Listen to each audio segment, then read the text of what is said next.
تک جو ہے سنانے کی سعادت حاصل کی گئی ہے۔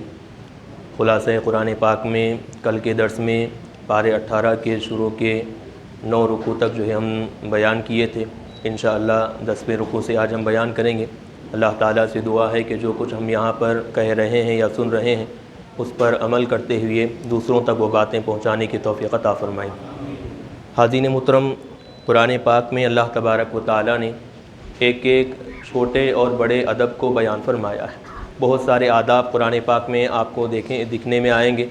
ایک ادب جو بیان کیا گیا ہے خاص طور پر کہ اگر کوئی آدمی کسی اور کے گھر میں جا رہا ہے، چاہے وہ رشتہ دار ہو یا اجنبی ہو، جا رہا ہے تو اس کے گھر میں داخل ہونے کا طریقہ کیا ہے؟ تو بتایا گیا کہ پہلے سلام کریں، اس کے بعد اجازت لیں۔ بغیر سلام کے، بغیر اجازت کے کسی اور کے گھر میں داخل ہونا مناسب نہیں۔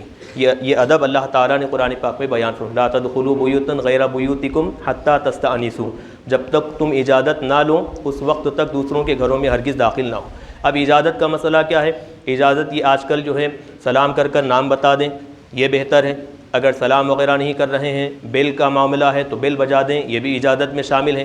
لیکن اجازت کتنی مرتبہ طلب کرنا ہے؟ تو احادیث مبارکہ میں بتایا گیا کہ کسی کے بھی گھر پر جائیں تو اجازت بس 3 مرتبہ طلب کریں۔ اگر 3 مرتبہ میں جواب نہ آئے تو واپس لوٹ کر آ جائے۔ ممکن ہے کہ کوئی موجود ہی نہ ہو، یا اگر موجود ہے تو ایسی کنڈیشن میں ہو کہ ملاقات کرنا نہ چاہتے ہوں۔ یہ آداب بیان کیے گئے۔ اچھا، ایسے مقام پر جا رہے ہیں جس میں کوئی ہے نہیں، گو ڈاؤن ہے یا پھر کوئی سامان کسی کا جو ہے رکھا ہوا ہے، تو وہاں پر کسی سے اجازت لینے یا سلام وغیرہ کرنے کی ضرورت نہیں ہے۔ بغیر اجازت کے، بغیر سلام کے جو ہے داخل ہو سکتے ہیں۔ حاضرین محترم، پھر اس کے بعد اسی رکوع میں اللہ تبارک و تعالیٰ پردے کا جو ہے بیان فرما رہا ہے کہ ایک خاتون اگر ہے کہ وہ اس خاتون کو اپنے افراد خاندان میں سے کن کن مرد حضرات سے پردہ کرنا ہے اور کن کن مرد حضرات سے پردہ نہ کرنے کی رخصت رکھی گئی، پوری کی پوری تفصیل جو ہے بیان کی گئی۔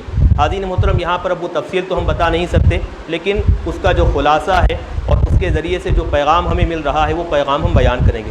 حاضرین محترم، ایک چیز میں آپ کو بتاتا ہوں، تقریباً الحمدللہ اللہ تبارک و تعالیٰ کے فضل سے ہمارے گھروں میں جو خواتین ہیں، جو مائیں ہیں، بہنیں ہیں، بیویاں ہیں اور جو بچیاں ہیں، وہ سب کے سب الحمدللہ باپردہ ہے، برقع پہن کر یقیناً جو ہے باہر نکلتی ہیں۔ بے پردگی کے ساتھ کبھی کوئی جو ہے مسلمانوں کے گھروں سے کوئی خواتین یا کوئی بچیاں جو ہے باہر نہیں جاتی۔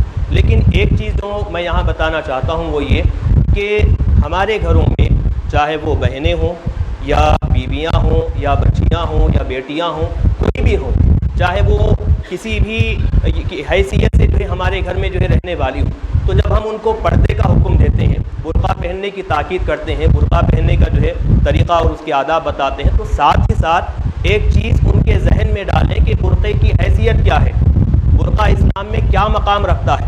جب تک ہم برقعے کی اہمیت ان کے ذہنوں میں نہیں ڈالیں گے، بس یہ بات ڈالتے گئے کہ برقع پہننا ہے، برقع پہننا ہے، برقع پہننا ہے، لیکن اس کی اہمیت معلوم نہیں ہے، اس کی حقیقت اور اصلیت معلوم نہیں ہے، تو مطلب یہ ہوگا برقع پہن کر باہر نکلیں گے اور کوئی ایسی حرکت ان سے سرزد ہو جائے جو نامناسب ہو تو ان کے لیے بھی بے عزتی ہوگی، اور اسلام جو پردے کا حکم دیتا ہے اس اسلام کے لیے بھی بے عزتی، بے حرمتی ہوگی۔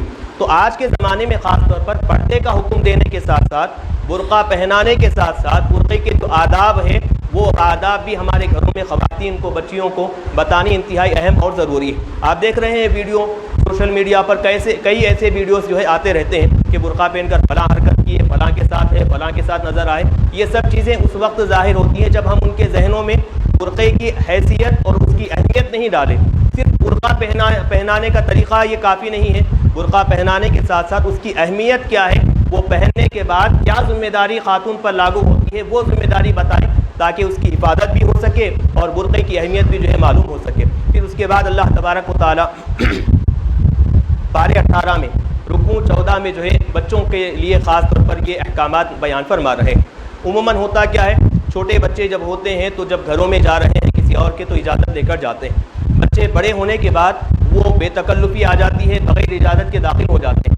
حکم دیا گیا کہ بچے بڑے ہونے، بالغ ہونے کا مطلب یہ نہیں ہے کہ بغیر اجازت کسی کے بھی گھر میں داخل ہو، یہ ہرگز مناسب نہیں۔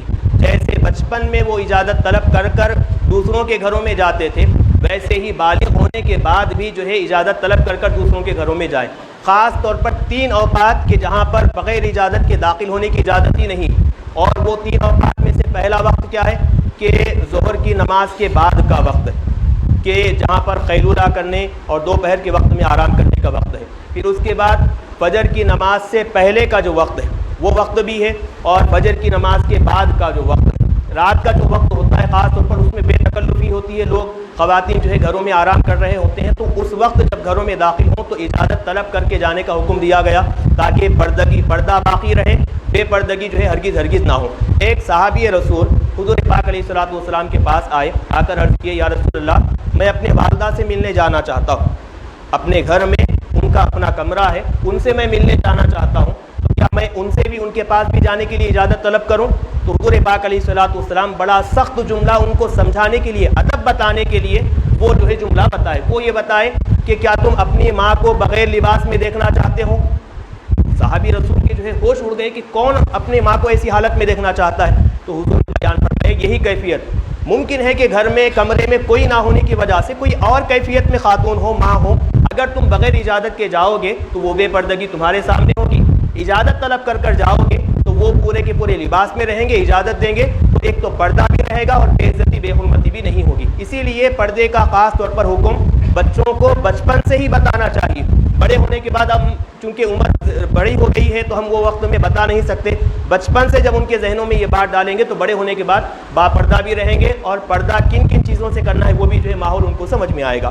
حاضرین محترم, پارے 19 کے پہلے رکوع میں اللہ تبارک و تعالی قیامت کے دن جو آج دنیا میں ایک دوسرے کو جو دوستانہ ماحول ہے, غلط انداز کی جو دوستی ہے, وہ دنیا میں جو ساتھ میں رہتے ہیں ایک دوسرے کے, کل بروز قیامت ان کی کیفیت کیا ہوگی؟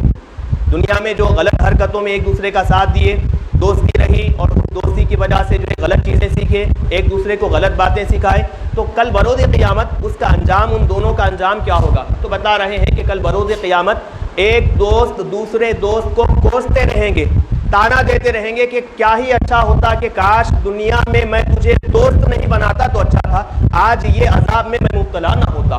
دنیا میں جو خاص ایک دوسرے کے ساتھ رہ رہے ہیں, غلط حرکتوں میں شریک ہو رہے ہیں, کل بروز قیامت جب ان کی آنکھ کھلے گی, حقیقت سامنے آئے گی, تو ایک دوسرے کو برا بھلا کہیں گے, ایک دوسرے کو تانا دیں گے. قرآن پاک میں یہ چیز اللہ تعالیٰ نے اس لیے بتائی ہے کہ قیامت کے دن ایسا ہوگا انفارمیشن دینے کے لیے نہیں ہے, بلکہ وقت سے پہلے لوگوں کو بتانا ہے کہ جب بھی دوست بنا رہے ہیں تو ایسے لوگوں کو دوست بنائیں جو اگر ہم نیک کام سے رک رہے ہیں تو وہ ہمیں نیک کام کی طرف لے جائے, اگر ہم برا کام کر رہے ہیں تو وہ ہمیں برے کام سے روکے. ایسے آدمی کو دوست بنائیں, برے کام میں ساتھ رہ رہا ہے, نیک کام میں جو ہے ساتھ چھوڑ کر چلا جا رہا ہے, ایسا دوست نہ ہمیں دنیا میں کچھ فائدہ پہنچا سکتا ہے نہ آخرت میں کچھ فائدہ پہنچا سکتا ہے. حاضرین محترم, پارے 19 میں چوتھے رکوع میں اللہ تبارک و تعالیٰ نے ایک خاص طور پر جو ہے دعا فرمائی ہے ایمان والوں کی نشانیوں کے ساتھ. بہت ساری نشانیاں اللہ تعالیٰ نے بیان فرمائی, ان میں سے ایک نشانی ہے کہ وہ جو ایمان والے لوگ ہیں وہ ہمیشہ اپنے لیے اور اپنے اہل و عیال کے لیے اور بیوی بچوں کے لیے دعا کرتے رہتے ہیں. وہ دعا کیا ہے؟ وہ دعا انتہائی مؤثر دعا ہے اور یقیناً بابرکت دعا ہے. آپ حضرات بھی اس دعا کو اپنی دعاؤں میں شامل کریں, یقیناً گھروں میں برکتیں بھی آئیں گی اور اللہ تبارک و تعالیٰ گھروں کے ماحول کو جو ہے درست بھی فرمائے گا. دعا کیا ہے؟ وہ دعا پارے 19 کے چوتھے رکوع کے اخیر میں وہ آیت موجود ہے, ربنا هب لنا من ازواجنا وذرياتنا قرۃ اعین وجعلنا للمتقین اماما. بہت مؤثر دعا ہے. اس میں مفہوم میں بتا دیتا ہوں دعا کا مفہوم کیا ہے, کہ وہ دعا مانگ رہے ہیں کہ پروردگار ہمیں ایسی ایک نیک اولاد عطا فرما جو ہمیں صحیح رہنمائی کرے اور متقیوں کی جو ہے وہ امام بنے, اور ہماری ایسی اہل و عیال کو ایسا نیک بنا, خود بھی نیک رہے, دوسرے لوگوں کو جو ہے نیک کام کی طرف بلانے والے بن جائیں. یہ مفہوم اللہ تبارک و تعالی نے بیان فرمایا ہے. یقیناً انتہائی عظمت والی دعا ہے. نماز کے بعد یا دیگر نیک کاموں کے بعد جو ہم دوسری دعائیں کرتے ہیں تو دعاؤں میں یہ دعا کو بھی شامل کریں. یقیناً اس سے گھروں کا ماحول بھی درست ہوگا اور ساتھ ہی ساتھ ایک دوسرے کی اصلاح بھی ہوگی. حاضرین محترم, پھر اس کے بعد اللہ تبارک و تعالیٰ نے پارے 19 میں قریب 14ویں رکوع تک, 6 رکوع سے لے کر قریب 14ویں بلکہ 15ویں رکوع تک جو ہے ہر رکوع میں ایک ایک نبی کا تذکرہ فرمایا ہے, اور ان کے قوموں کا کیا حال تھا, ان کا انجام کیا ہوا, کیا برائیاں تھیں, وہ برائیوں سے کیسے ہلاک ہو گئے, وہ پوری تفصیلات ہیں. وہ تفصیلات میں جانا نہیں ہے. آگے چل کر 15ویں رکوع میں اللہ تبارک و تعالیٰ نے جو نصیحت حضور کو بیان فرمائی ہے, اس نصیحت کو بیان کر جو ہے ہم کیا کریں گے, آج کے اس خلاصے کو, اس درس کو جو ہے ختم کریں گے. حاضرین محترم, سب سے پہلے اللہ تبارک و تعالیٰ نے حکم نازل فرمایا حضور پاک علیہ الصلوۃ والسلام کو, وَأَنذِرْ عَشِيرَتَكَ الْأَقْرَبِينَ. اے حبیب صلی اللہ علیہ وسلم آپ اپنے قریبی رشتہ داروں کو ڈرائیے جہنم کی آگ سے، یعنی ڈرا کر ان کو نیکی کی طرف بلائیے، اسلام کی ان کو دعوت دیجیے۔ یہ حکم اللہ کی طرف آیا کہ سب سے پہلے آپ تبلیغ کا کام ہے، دین پھیلانے کا کام ہے، اصلاح کرنے کا کام ہے، تو آپ اپنے گھر سے شروع کریے، اپنے رشتہ داروں سے شروع کریے، یہ حکم آیا تھا۔ طریقہ حضور کیا اختیار کیے دیکھیں، سب سے پہلے ایک پر تکلف دعوت حضور کی ہے، بڑے بڑے قبیلے کے جو سردار ہیں پورے کے پورے سرداروں کو، رشتہ داروں کو بلائے۔ جب پورے طور پر کھانے سے فارغ ہو گئے، آپ نے اس کے بعد اب اللہ تبارک و تعالیٰ کی وحدانیت اور اپنی رسالت کا تذکرہ فرمایا، دین اسلام ان کے سامنے پیش کیا۔ جو ماننے والے تھے مانے، جو نہیں ماننے والے تھے وہ انکار کر کر گمراہی کا شکار ہو گئے۔ لیکن طریقہ حضور کا کیا ہے؟ وہ طریقہ حضور کا یہ ہے کہ اپنے اہل و عیال کو دین کی طرف بلانے کے لیے سب سے بہترین طریقہ یہ ہے کہ اگر گھر میں کوئی تقریب ہو رہی ہے، کوئی دعوت ہو رہی ہے، تو اس دعوت کو صرف آ کر کھا کر جانے کا سلسلہ نہ بنائیں، بلکہ دعوت کی جو تقریب ہے وہ کھانے پینے کے سلسلے کے ساتھ ساتھ کوئی ایک اصلاح کی تقریب رکھی جائے، کوئی ایک عالم دین بلائیں، یا پھر کوئی ایک مناسب مصلح ہے، قوم کی اصلاح کرنے والے ہیں تو ان کو بلا کر زیادہ وقت نہ صحیح، کم سے کم 10 سے 20 منٹ ہی صحیح کوئی ایک موضوع پر، کوئی ایک ٹاپک پر جو ہے ان سے بیان سنیں، تاکہ دین کے احکامات بھی معلوم ہو، اور ایسے وقت میں جو مختصر انداز میں بات کہی جاتی ہے تو وہ دلوں پر اثر کرتی ہے۔ تو یہ طریقہ حضور بتائے ہیں، اس طریقے کو ہم بھی شامل کریں۔